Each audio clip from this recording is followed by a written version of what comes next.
একবার 3 বন্ধু পাহাড়ে ঘুরতে গেছে, তাদের সাথে রুটি ছিল 4টা। বলুন কয়টা? 3টা রুটি 3 বন্ধু খাইছে, অবশিষ্ট আছে কয়টা? সবাই কয় না রে, কয়টা? একটা। এইবার 3 বন্ধুর নজর একটা রুটির দিকে। এক বন্ধু কয় আমার দিয়ে আল্লাহ, আমার পেটে খিদা বেশি।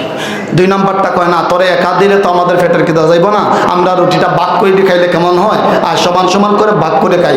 3 নাম্বারটা ছিল বুদ্ধিজীবী, কয় না ভাগাভাগি চলবে না, একা রুটিটা কিভাবে খাওয়া যায় এই বুদ্ধি এখানে বের করতে হবে।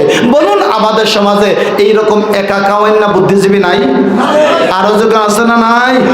শুধু খায় না, শুধু খায় না, ধান খায়, চাল খায়, গম খায়, আটা খায়, টিন খায়, রড খায়, মাঝে মাঝে টিউবওয়েল পর্যন্ত সিবাইয়া হাই আলায়। করোনার সময় সরকার দিছে সবাইকে তৈল দেওয়ার জন্য 5 লিটার করে। বেটা তৈল খাইতে খাইতে শ্বশুর বাড়ি দিয়া বক্স পালঙ্কের নিচে রাখছে। যুবকরা তোমরা দেখো নাই? করোনার সময় তৈল দিছে মানুষকে দেওয়ার জন্য, বেটা খাইতে খাইতে বক্স পালঙ্কের নিচে রিজার্ভ করে রাখছে। জোরে কোন নাউজুবিল্লাহ। তাহলে এইরকম খাওয়ান্না বুদ্ধিজীবী আছে না নাই? আছে। এক একটা বুদ্ধিজীবী বাংলাদেশে এক একটার পেটের ভিতরে শত শত হাজার কোটি টাকা ঢুকে আছে। জোরে কোন ঠিক না?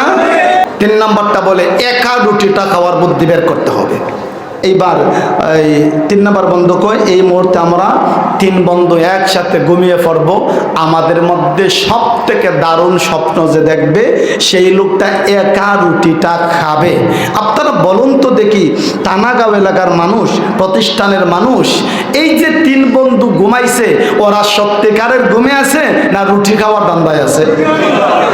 আমাদের ইবাদতগুলো ওয়াজ নসিহতের জন্য রুটি খাওয়া আর সিন্নি খাওয়ার ধান্দা না হয়। জোরে কোন ইনশাআল্লাহ। আরে কি খাইবে সিন্নি? আর জান্নাতের প্রত্যেকটা গেইটে গেইটে মেহমানদারি করানো হবে। পাগল হয়ে যাবেন খানা খাদ্য দেখে। আল্লাহ আজকের এক পুতলা সিন্নি চাই না, জান্নাতের সিন্নিগুলো আমাদের জন্য রেডি রাখো। জোরে কোন আমিন। ঘুমাইছে, ঘুম থেকে ওঠার পর একটা জিজ্ঞাসা স্বপ্নে কি দেখলা? প্রথমটা কয় আমি স্বপ্নে দেখি আমেরিকা যাইয়া একটা রেস্টুরেন্টের ভিতরে ঢুকছি, ঢোকার পরে এত সুন্দর সুন্দর খাবার খাইছি যা তোদের বাপদাদার জন্ম দেখস নাই। বাকি 2 বন্ধু লাভ দিয়া কলারে ধরছে, ধরিয়া কয় তুই যখন আমেরিকা যাইয়া খাইয়াইছ এই রুটিতে হাত দেওয়ার কোনো অধিকার নাই। একজন আউট হয়েছে নি? বাকি 2 নম্বর বন্ধু কয় আমি কোন মুসিবতে পড়ি, কিন্তু স্বপ্ন দারুণ হইতে হইব।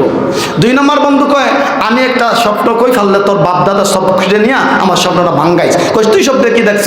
কয় আমি স্বপ্নে দেখি একটা খেজুর গাছে উঠছি, খেজুর গাছে উঠার পরে নামতে পারি নাই, চলে গেলাম বাড়িতে। কি বুঝলেন আপনারা? খেজুর গাছে উঠার পর নামতে পারে নাই, চলে গেলাম বাড়িতে, বাড়িতে যাই একটা সিঁড়ি আনছি, তারপরে ওইটা লাগাইয়া তারপরে নামছি। 3 নম্বর মধ্যে কয় বাটফারের ভোলা, তুই খেজুর গাছে উঠার পরে নামতে পারলা না, বাড়িতে গেলে কেন? আবার বাড়িতে যাইয়া সিঁড়ি আন না তারপরে এটা লাগাইয়া নামছ। 3 নম্বরটা কয় হেতের সাথে পারন যাইত না, আমি আমার স্বপ্নটা বলে ফেলি। বাকি 2 বন্ধু কয় যাই হোক আমাদের স্বপ্ন তো বললাম, তোরটা কয় আমার স্বপ্ন সহ্য করতে পারবে তো? কয় পারমু।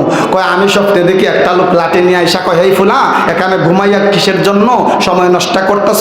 এই মুহূর্তে ঘুম থেকে যাইয়া রুটিটা খাইয়া ফেলা না, ভিতরে আমরা উঠাই দেবো। আমি বয়ে ভাই রুটিটা খাইয়া ফেলাইছি। বাকি 2 বন্ধু কয় তোর মতো সিঠা দুনিয়া তার কেউ নাই রে। আচ্ছা বন্ধু, তোরে লাঠি নিয়ে আইছিল মারার জন্য, তো তুই আমাদেরকে একটু ডাক দিলে না? তোদের বাপদাদা 14 গোষ্ঠীর কসম ডাকছি, একটা ছিল আমেরিকা আর একটা খেজুর গাছে ছিলে, আমার ডাক কি তোদের খানে বসবে? তো আমরা এখানে বসে থাকবো, আমাদের মন মানসিকতা অন্য কোথায় যাবে না। জোরে কোন ইনশাআল্লাহ।